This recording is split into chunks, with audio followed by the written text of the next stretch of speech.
Bonjour et bienvenue ici à Nort-sur-Erdre, de la Nuit de l'Herbe 2018 J-3. On est ici en compagnie de Marc Joly, le président de l'association La Nuit de l'Herbe. Bonjour Marc. Bonjour. Alors comment ça se passe ces derniers préparatifs? C'est dur, il fait très chaud, mais ça se passe très bien. On est prêt, ça fait un an qu'on travaille sur le sujet, donc on est fin prêt. D'ailleurs on est en avance, on est mardi, donc à J-3 on est très bien. D'accord, J-3, mais en même temps c'est aussi les 20 ans de la Nuit de l'Herbe.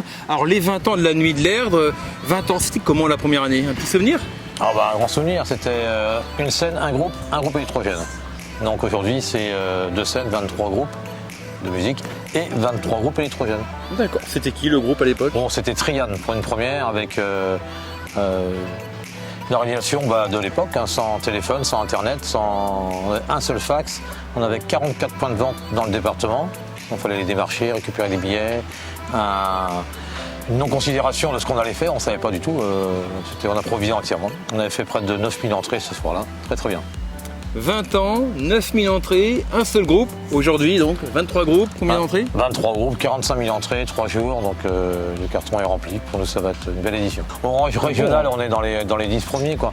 Dans les 10 festivals du Grand Ouest avec les grands leaders qui sont les Charrues ou le FES ou l'Orient. D'ailleurs c'est l'Orient qui est le premier, malgré tout. Le plus grand festival de France. De faire un petit retour en arrière sur ces 20 ans, quelles sont les plus grandes stars que vous avez pu avoir? Je crois que c'est Sting quand même, il y a 3 ans.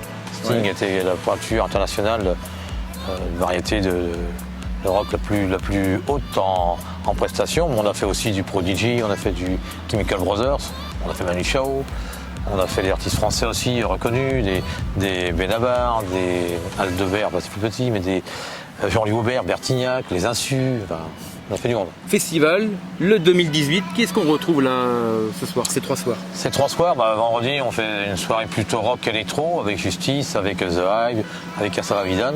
Le samedi, plus rap plus jeune avec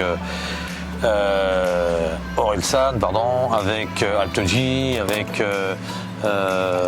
Ultravomit, Ultravomit, un joli nom en tout cas, plein de programmes, tout un programme avec ce nom. C'est de la, c'est du métal nantais. C'est plein de grands groupes, c'est très très bien, c'est très drôle.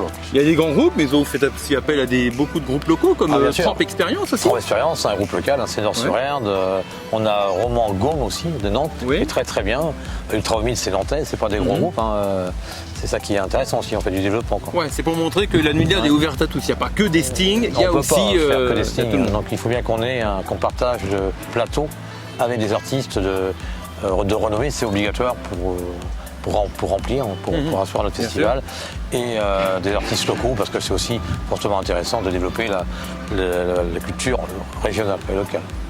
Ça c'est très marqué. Est-ce que vous avez quelques anecdotes ou une anecdote à nous raconter? La plus belle anecdote, je pense quand même en dehors de tout ça, c'est d'avoir pu partir avec Manu Chao sur la rivière le lendemain du festival, c'était en juin 2012, de redescendre la rivière entre Nort-sur-Erdre et Sucé avec son équipe l'après-midi, le dimanche après-midi. Ça, c'est Il a proposé ça aux bénévoles de la Nuit de l'Herbe? Non, c'est nous qui l'avons proposé, il a accepté et D'accord. C'était très intéressant. C'est bien. Cool. Vous deviez être un petit peu nombreux sur le bateau? Ah non, c'était un bateau, c'était tout cabané qui venait de Varade, d'abord, de la Châtelleraie. Donc on était une dizaine de privilégiés, quoi. Maintenant on fait une billetterie pour les enfants pour qu'il n'y ait pas de problème, qu'on sache ce qu'on est sur le nombre de personnes sur le terrain. Mais l'espace famille, il y a 3 ans d'expérience, quoi. 3 ans de recul. La grosse nouveauté de l'année, c'est le contrôle d'accès et le cashless. Donc là, on a mis en place une technologie nouvelle de start-up parisienne pour gérer les entrées, mais aussi gérer les dépenses des festivaliers sur site. C'est comme l'équivalent de notre carte bleue sans contact. C'est ça. Donc c'est une technologie qui nécessite du Wi-Fi sur toute la zone. Tout le territoire du festival est couvert sous par Wi-Fi. C'est un gros travail de préparation. On a attendu 4 ans pour le faire parce que tout repose dessus, donc on voulait être sûr que ça fonctionne. D'accord. Combien de bénévoles aujourd'hui au festival? On va avoir 1350 bénévoles, hors les commissions ADPC qui sont, tout à fait les bénévoles, ça rentre dans un autre registre, mais on est à 1350. Ok, 1350 bénévoles, que des gens de Nort-sur-Erdre, de la région? Non, il y a beaucoup de gens de Nort-sur-Erdre, mais il y a aussi de la région nantaise, des gens qui viennent de Loin, de Bretagne, des gens qui viennent de Poitiers, il y a des gens qu'on a vu sur d'autres festivals qui viennent de l'Est de la France, qui sont en camping-car.